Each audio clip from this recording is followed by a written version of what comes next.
नमस्कार बच्चों, स्वागत है प्रकाश मॉडल स्कूल पीलीभीम की ऑनलाइन क्लास में। अब हम करते हैं प्रश्नावली 13.1। इसका क्वेश्चन नंबर 1। तो पहले है कि निम्न के मान ज्ञात करो। क्वेश्चन 1 है निम्न के मान ज्ञात करो। ये देखो घात वाली अपनी प्रश्नावली है, घातांकीय निरूपण करना है। कुछ संख्याएं दी हैं उनको घात में लिखना है और कुछ संख्याओं की घात दी होगी उसको अपने हल करना है। ठीक है, मान ज्ञात करना है। तो पहले मैं बता दूं कि आधार और घात क्या चीजें होती हैं। तो अपने जो भी संख्या है, मान लो आपके पास एक संख्या दे दी 5। अब ये एक संख्या है, ठीक है, पूर्णांक है।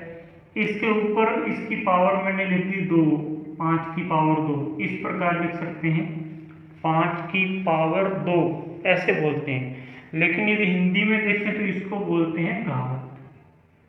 2 तो क्या है, 2 तो है घात और ये 5 है आधार। ऊपर जो होगी पावर होगी, कितनी भी पावर हो उसको तो घात बोलते हैं, और जिस संख्या की पावर लगी हुई है उस संख्या को आधार बोलते हैं। मतलब बेस ये हो गया, ये आधार हो गया। अब ये ऊपर पावर है तो उसको क्या बोलते हैं, घात बोलते हैं। ठीक है, जैसे कोई भी मान लो, कोई भी संख्या ए मान लिया, कोई भी एक ए है, ए के ऊपर यदि मैंने 8 लिख दिया तो ए तो क्या हो गया, ये तो हो जाएगा आधार और 8 क्या हो जाएगी, घात हो जाएगी। इस प्रकार हमें ये थोड़ा सा पता होना चाहिए। अब दूसरी बात ये है कि जैसे मैंने लिख दिया कि 3 की पावर 5 लिख दी, तो इसका मतलब है 3 को हम गुणा में कितनी बार लिख सकते हैं, 5 बार लिख सकते हैं। ठीक है, a की पावर 3 है तो a को कितनी बार लिख सकते हैं, 3 बार लिख सकते हैं। ठीक है, यदि मान लो कोई संख्या दे दी 7 गुणा 7 गुणा 7 गुणा 7 गुणा 7 फिर 7, तो देखो इसको घात रूप में कैसे लिखें। ये तो अपने होता है मान ज्ञात करने के लिए। ठीक है, घात में अपने को क्वेश्चन दिया है मान निकालना है, तो 3 को अपने 5 बार गुणा के रूप में लिख लिया। अब गुणा के रूप में लिख लिया तो इसको गुणा भी कर देंगे।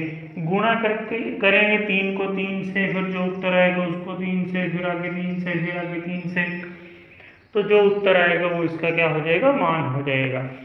अब है ये अपने को गुणा में ये संख्या दी है 7 गुणा 7 गुणा 7, तो ये इसको घात रूप में लिखना है तो कितना आएगा, तो 7 की पावर देखो 1 2 3 4 5 6, तो 7 की पावर कितनी आ जाएगी, 6 आ जाएगी। इस प्रकार ये क्वेश्चन हम हल कर सकते हैं। आगे देखते हैं, अपने क्वेश्चन दिया है निम्न के मान ज्ञात करो। तो मान में अपने को संख्या दी है इस प्रकार की, तो उसके अपने मान ज्ञात करने हैं। तो 2 की पावर कितनी है, पहले 6, ये है इसका 2 की पावर 6। तो जैसा मैंने बताया था अभी 2 की पावर 6 है तो 2 को गुणा में कितनी बार लिखेंगे, 6 बार लिख लेंगे। 2 गुणा 2 2 फिर 2 फिर 2 फिर 2, 1 2 3 4 5 6, पावर 6 है तो 6 बार लेंगे। अब इसको आपस में गुणा कर दो, कितना उत्तर आएगा, देखो 2 को 2 से गुणा किया, 2 2 4, यहाँ पे कितना आ गया, 4 आ गया। फिर 4 को 2 से गुणा किया, 4 2 8 आ गया। फिर 8 है, 8 को फिर 2 से गुणा करेंगे कितना आ जाएगा, 16 आ जाएगा। फिर 16 को फिर 2 से गुणा करेंगे कितना आ जाएगा, 32 आ जाएगा। और फिर 32 को इस 2 से गुणा करेंगे कितना आएगा, 32 2 64 आएगा। इस प्रकार आगे से आके हम गुणा करते जाएंगे तो अपना आंसर कितना आ जाएगा, 64 आ जाएगा। देखो जैसे दोबारा देखें तो 2 2 4, 4 2 8, 8 2 16, 16 2 32, 32 2 64, तो ये 64 अपना क्या है, आंसर हो जाएगा। इसी प्रकार अपने बी है, इसका बी में अपने को दिया है 9 की पावर 3, तो 9 को कितनी बार लिखेंगे, 3 बार लिख लेंगे। 9 को 3 बार लिख लिया, 9 का बड़ा 9 तक बढ़ेंगे कितना आएगा, 81 आता है। अब 81 को किससे गुणा करना है, 9 से। डायरेक्ट बड़ी संख्या आ जाए, डायरेक्ट अपने गुणा नहीं आता तो अपने गुणा कर लेंगे। 9 से गुणा किया, 9 1 9 9 8 75, कितना हो जाएगा 729 इसका आंसर हो जाएगा। तो घात को हमने इसका मान निकाल लिया, जो भी घात में क्वेश्चन दिया था उसका। फिर आगे है अपने सी नंबर 11 की पावर 2 है, तो 11 गुणा में 11। अब 11 को 11 से गुणा करके देख लो किस प्रकार। 11 को 11 से गुणा करेंगे तो उत्तर कितना आएगा 121 उत्तर आ जाएगा अपना। फिर है डी, तो डी में अपने को दिया है 5 की पावर 4, तो 5 को कितनी बार लिख लेंगे 4 बार लिख लेंगे। कितनी बार 4 बार। 5 को 4 बार लिखा, गुणा करेंगे 5 बने 25, 25 पंजा 125 और 125 पंजा कितने होते हैं 125 को 5 से गुणा कर लेंगे तो कितना हो जाएगा 625 से क्या हो जाएगा आंसर आ जाएगा।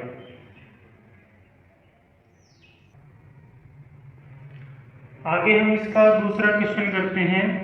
दूसरे में देखो अपने को दिया है, अपने को कुछ क्वेश्चन दिए हैं गुणा में, उसको घात रूप में लिखना है, घातांक में लिखना है, अपने घात रूप में लिखो। ठीक है, कुछ क्वेश्चन दिए हैं अपने को इस प्रकार का, जैसे मान लो एक क्वेश्चन दे दिया, इसको अपने घात रूप में लिखना है, तो 5 की पावर कितनी लिख दी इसको 4, मतलब उल्टा सीधा एक जैसा हो गया। ठीक है, 5 की पावर 4 है तो 5 को 4 बार लिखा, यदि 5 4 बार है तो इसको 5 की पावर 4 अपने लिख सकते हैं। ठीक है, अब जैसे पहला क्वेश्चन दिया है, इसमें ए है, ए में दिया है 6 गुणा 6 गुणा 6 गुणा 6, ये अपने को क्वेश्चन दिया हुआ है, तो इसको अपने घात रूप में लिखना है। तो अपने देखो आधार क्या हो जाएगा, आधार तो यही होगा 6, आधार कितना हो जाएगा 6, जैसा कि इसमें है मैंने बताया था, ये आधार है तो ये घात है, ये आधार है ये घात है, ये आधार ये घात, ये आधार ये घात। ठीक है, तो आधार और घात के बारे में पता चल गया। अब ये जो 6 है ये तो क्या होगा आधार होगा, अब इसकी घात कितनी आएगी 1 2 3 4, तो इसकी पावर कितनी हो जाएगी 4, ये अपना घातांकीय रूप हो गया, मतलब आंसर हो गया। अब इसमें बी है, बी में देखते हैं अपने को दिया है टी गुणा टी दिया है, टी है, कोई भी देखो कोई भी यहाँ पे संख्याएं आ सकती हैं, ए बी सी के पदों में भी आ सकती है, या काउंटिंग मतलब गिनती के रूप में भी आ सकती है। टी गुणा टी है तो आधार तो अपना क्या रहेगा टी रहेगा, आधार अपना वही टी है। टी की पावर कितनी आएगी, कितनी बार है टी 2 बार है, तो टी की पावर कितनी हो जाएगी 2, मतलब घात कितनी होगी 2 होगी। ठीक है, अब है सी, सी में अपने को दिया है बी गुणा बी गुणा बी गुणा बी, तो ये 4 बार बी दिया है, तो बी की पावर कितनी हो जाएगी 4 हो जाएगी। तो यहाँ पर मैं लिख देता हूँ, ये तो उसको बोलते हैं अपने घात और इसको अपने बोलते हैं आधार, याद रखना इसको, आधार और ऊपर वाली घात। फिर है डी, तो डी में देखो अपने को दिया है 5 गुणा 5 गुणा 7 गुणा 7 गुणा 7, इस प्रकार क्वेश्चन दिया है, इसको अपने घात रूप में लिखना है। अब देखो इसमें अकेले 5 होते तो भी कोई प्रॉब्लम नहीं थी, अकेला 7 होता तो भी कोई दिक्कत नहीं थी, वैसे अपने लिख देते। अब अलग अलग संख्याएं आ गई, तो जब भी अलग अलग संख्याएं हैं तो जो संख्या एक जैसी हैं उनकी अलग घात हो जाएगी, जो संख्या बाकी हैं एक जैसी उनकी अलग से अपने घात लिख देंगे। तो देखो 5 की घात कितनी आएगी, 5 आधार है, 5 की घात कितनी हो जाएगी 2 हो जाएगी, और गुणा में 7 की घात कितनी हो जाएगी 3 हो जाएगी। इस प्रकार हम ये लिख देंगे। फिर है इसका ई, ई में अपने को दिया है 2 गुणा 2 गुणा ए गुणा ए, ये क्वेश्चन है। तो 2 की पावर देखो कितनी हो जाएगी 2 की घात 2, और गुणा में ए की घात 2, इस प्रकार हम लिख सकते हैं। फिर है एफ, एफ में अपने को दिया है ए 3 बार है, फिर है सी, फिर है बी। अब देखो ए की पावर कितनी होगी, ए की पावर कितनी हो जाएगी, 3 हो जाएगी।